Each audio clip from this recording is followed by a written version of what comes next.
जामनेर तालुक्यात देऊळगाव गुजरी इथं पत्नीसह 9 महिन्यांच्या मुलीची पतीने हत्या केल्यानं खळबळ उडाली आहे।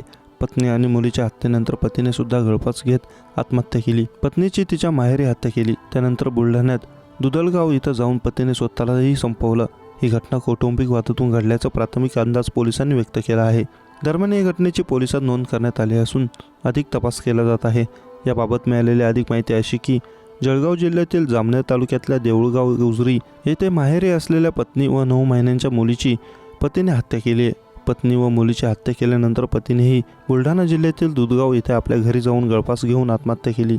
विशाल झणके व प्रतिभा झणके या पती पत्नीत कौटुंबिक वाद होते। यामुळे प्रतिभा झणके आपल्या 9 महिन्याच्या मुलीसह 3 महिन्यापासून देऊळगाव गुजरी येथे माहेरी राहत होत्या।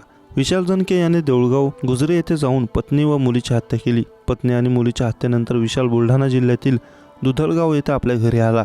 तिथे त्याने गळफास घेत आत्महत्या केल्याच्या घटनेने खळबळ उडाली आहे। या प्रकरणी फतेपूर पोलीस स्टेशनला गुन्हा दाखल करण्यात आला आहे।